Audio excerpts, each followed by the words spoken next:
Directions. Most maps contain an arrow marked with the letter, and at the upper right hand corner, these arrows show the northern directions. It is called the north line. When you know the north, you can find out other directions. For example, east, west, and south. There are four major communication centers. Wait. Directions north, south, east, and west. They are called cardinal points. Other four intermediate directions are northeast, southeast, southwest, and northwest. We can locate any place more accurately with the help of this intermediate direction. Find out the following direction from the finger. The direction of the community center, the playground from Vikas house, the direction of school from soaps. We can find out the direction of a palace with the help of compass.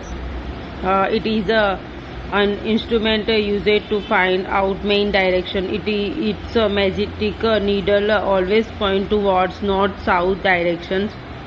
Symbols. It is the third important component of a map. It is not possible to draw on a map the actual shapes and size of different features such as buildings, roads, bridges, trees, railways, lines, or a well. So they are shown by using certain letters, shades, colors, pictures, and lines.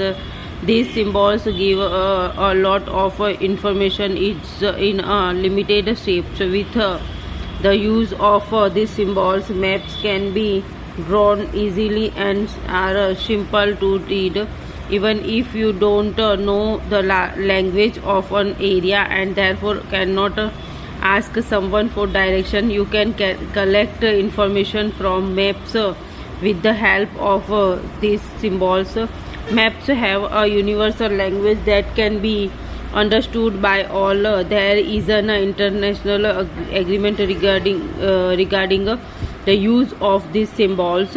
These are called conventional symbols. Some of the conventional symbols are shown in the finger. Okay.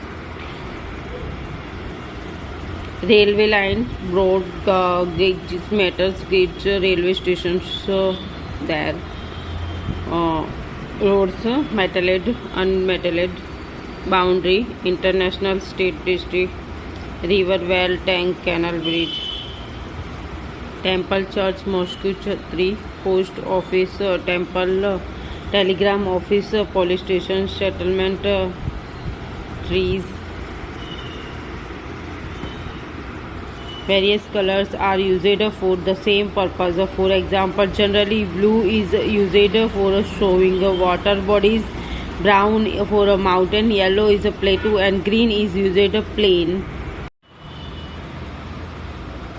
Sketch. A sketch is a drawing mainly based on a memory and spot observations and not to scale. Sometimes a rugged drawing is required of an area to tell where a particular palace is located with respect to other palaces. Suppose you want to go to your friend's house but you don't know the why.